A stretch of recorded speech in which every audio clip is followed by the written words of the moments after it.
காலையில இட்லி தோசை சட்னி, மத்தியானம் ரைஸ் இல்ல சப்பாத்தி, கொஞ்சம் தால், கொஞ்சம் பொரியல், தயிர். நைட்ல ஒன்லி டிஃபன் தான் டாக்டர். 2 தோசை கொஞ்சம் சட்னி. இதுல புரோட்டீனே இல்லைங்க. புரோட்டீன் நம்ம டயட்ல எடுக்கலனா நம்ம எலும்பு தான் கொடுக்கும். சோ எலும்பு எவ்வளவுதான் தரும், இருக்க வரைக்கும் தானே தரும். சோ 40 வயசு வரைக்கும் எப்படியோ women especially they manage. அந்த pre menopause, menopause, post menopause வரும்போது the bone just deteriorates.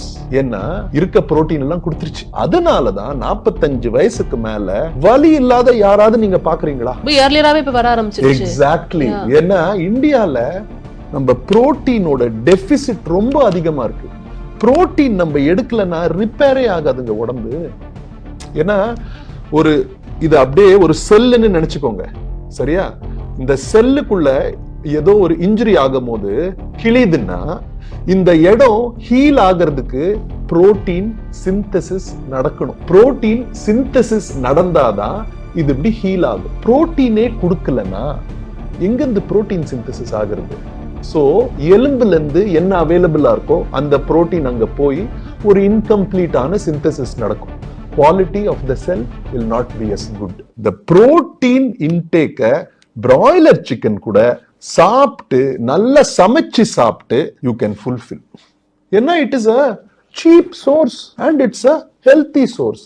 தோலை மட்டும் சாப்பிடாதீங்க, அதுல ஃபேட் கண்டென்ட் அதிகம். மத்தபடி go for it. Okay.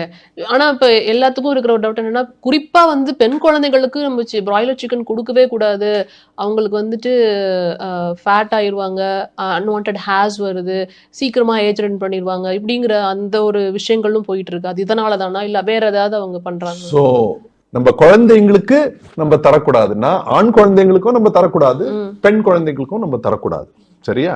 But இங்க நம்ம கொஞ்சம் காமன் சென்ஸ் யூஸ் பண்ணுவோமே, சரியா? ஒரு வாரத்துல 4 பீஸ் பிராய்லர் சிக்கன் சாப்பிடுறதுனால ஹார்மோன்ஸ் அப்படி இன்க்ரீஸ் ஆகி இந்த பிரச்சனை எல்லாம் வருமானு ஃபர்ஸ்ட் யோசிக்கணும் நம்ம. அது யோசிச்சாச்சா? செகண்ட், மத்த விஷயங்கள்லாம் என்ன? Sugar intake, refined sugars.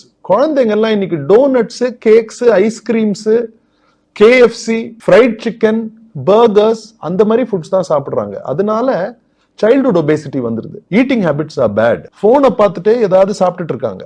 So அவங்களோட மென்டல் ஹெல்த், பசி கண்ட்ரோல் ஆற தன்மை வளர்றதே இல்லை. ஏன்னா சின்ன வயசுல இருந்தே ஃபுல்லா ப்ரொசஸ்ட் ஃபுட்ஸே எடுத்துட்டு ஹங்கர் கண்ட்ரோல் சென்டர் ரொம்ப கன்ஃபியூஸ்டா இருக்கு.